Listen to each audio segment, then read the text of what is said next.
When war hits the cloud, sounds like the title of a sci-fi movie, doesn't it? But what we're talking about today is very, very real. It's a story about how real-world bombs and invisible cyber attacks are coming together to hit the one thing that underpins almost everything we do online, the cloud. So let's just ask the big question right up front. What actually happens when a war, with real drones and real conflict, smashes right into the backbone of the internet?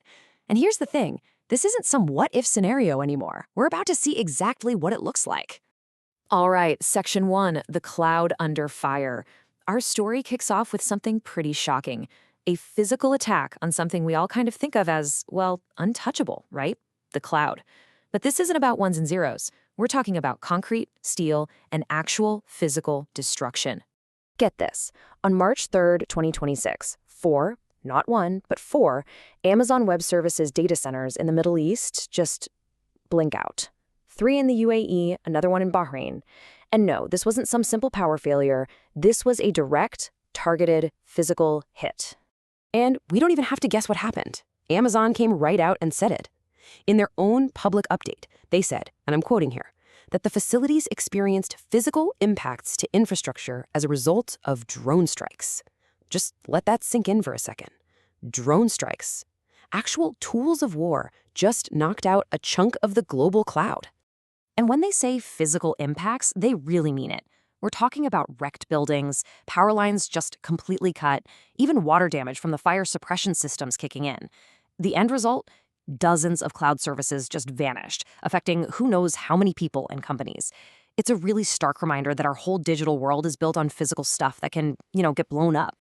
Okay, so that brings us to Section 2, a war on two fronts. Because those drone strikes, that was only half of it. To really get what was going on, you have to look at the other battle that was raging at the very same time, the one happening totally silently on computer screens. And this is the absolute key. It was a coordinated hybrid attack. At the exact same moment drones were physically hitting those AWS data centers, a super sophisticated cyber attack was targeting government officials in nearby Iraq. You see, this wasn't a coincidence. This was a war being fought on two different battlefields simultaneously. So who was behind the digital side of this? Well, we know. Researchers from Zscaler Threat Labs pinned it on a neuron-linked group that they've named Dust Spectre. These guys were apparently busy pretending to be Iraq's Ministry of Foreign Affairs, trying to break into government systems. Which brings us to our next section, AI-powered cyber weapons, because the tools these guys were using, this wasn't your average run-of-the-mill malware. This stuff is the next generation of digital weapons. So the security folks dug in and found a whole new suite of malware that nobody had ever seen before. They've got these cool, kind of scary names for them, like Split Drop, Twin Task, and Ghost Form. You can think of each one as a specialized tool in their arsenal, built for a very specific job. So how did the attack actually work? Let's walk through it. First, they deliver a simple password-protected file to their target. Easy enough.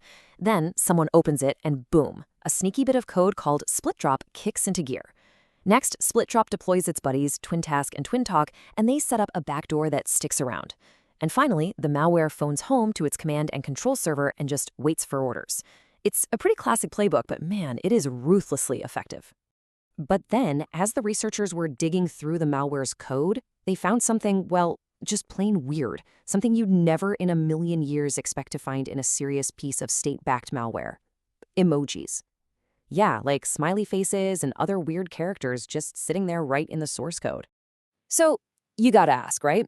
Why on earth would a sophisticated hacking group put emojis inside their cyber weapons? Well, the answer is kind of fascinating and honestly a little bit terrifying. The researchers think it's a fingerprint, a telltale sign that the code was written by generative AI.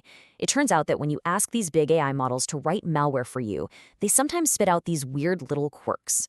So what does that mean? It means the attackers probably aren't even writing this code themselves anymore. They're basically outsourcing their weapons development to an AI. So let's move on to Section 4, a worldwide warning. Because when you put it all together, an AI-powered cyber attack, perfectly timed with physical drone strikes, you can bet that sends some serious shockwaves around the globe. This puts security agencies everywhere on high alert. And this whole thing didn't just pop up out of the blue. If you look at the timeline, you can see the writing on the wall. US agencies were already warning about Iranian hackers targeting critical infrastructure way back in October 2025. Then, literally the day before Amazon confirmed the strikes, the UK's National Cybersecurity Center put out its own urgent alert. The signs were definitely there. Yeah, the director over at the NCSC, Jonathan Ellison, he didn't mince words. He said it was, quote, critical that all UK organizations remain alert. This was the moment it became crystal clear. This was not just a regional skirmish anymore. This was now a global problem. So what are we supposed to do about it? The advice from the NCSC is pretty straightforward. They're saying organizations need to get ready for things like DDoS and phishing attacks, start watching their networks way more closely, and, this is a big one, take a hard look at any part of their supply chain that touches the Middle East. This is just the new reality for basically any business now. Okay, let's wrap this up. Section 5, the future of conflict. Let's pull all these threads together.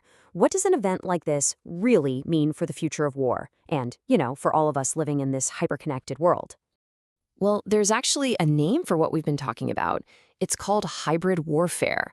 It's this military strategy where you blend old-school conventional attacks, like those drone strikes, with cyber warfare, disinformation, all that stuff. It's about causing maximum chaos and getting what you want without ever having to formally declare war. And if there's one thing to take away from all this, it's this. The lines are just gone. They've been completely erased. A rack of servers sitting in a data center is now just as much a military target as a bridge or a power plant. That old-school separation between the physical battlefield and the digital one, it's over. Which leaves us with one last, pretty unsettling question to think about. In this new age of hybrid war, where you've got bits and bombs flying at the same time, where exactly is the front line? Is it some line drawn on a map? Or is it the screen you're watching this on right now?